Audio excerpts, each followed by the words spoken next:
Magandang araw sa lahat. Maligayang pagdating sa World Wonders Daily. Ngayon, tatalakayin natin ang isa sa pinakakilalang misteryo ng mundo, ang Bermuda Triangle. Ito ay isang lugar sa karagatang Atlantiko kung saan maraming eroplano at barko ang nawawala sa hindi maipaliwanag na dahilan. Ang Bermuda Triangle ay matatagpuan sa pagitan ng Miami, Bermuda, at Puerto Rico. Sa loob ng mga dekada, ito ay naging puok ng maraming kwento ng mga nawawalang sasakyang panghimpapawid at mga barko. Sa kabila ng maraming teorya, wala pang konkretong paliwanag kung bakit nangyayari ang mga insidenteng ito.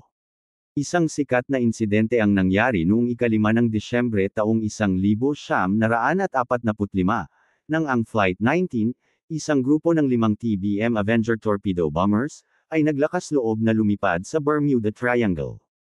Sa kanilang misyon, nagkaroon ng mga teknikal na problema at nawalan sila ng direksyon. Sa kasamaang palad, hindi na sila kailanman nakabalik. Isang rescue plane ang ipinadala upang hanapin sila, ngunit naglaho rin ito. Isa pang nakatatakot na insidente ang pagkawala ng USS Cyclops noong Marso taong 1918.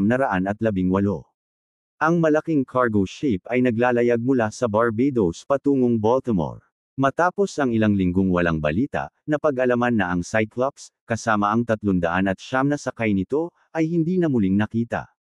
Ang mga pag-iimbestiga ay hindi nakakuha ng kahit anong bakas. Noong 30 ng Enero taong 1948, ang Star Tiger, isang passenger aircraft, ay nawawala habang naglalakbay mula sa Azores patungong Miami.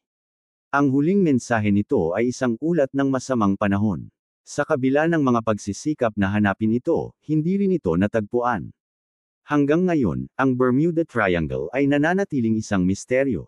Bagamat may mga teorya at paliwanag, ang mga kwento ng mga nawawalang sasakyang panghimpapawid at mga barko ay patuloy na nagbibigay daan sa ating imahinasyon. Ano sa tingin ninyo ang dahilan ng mga misteryong ito? Ibahagi ang inyong opinyon sa mga komento sa ibaba. Huwag kalimutang mag-subscribe at i-like ang aming page para sa higit pang kamangha-manghang nilalaman.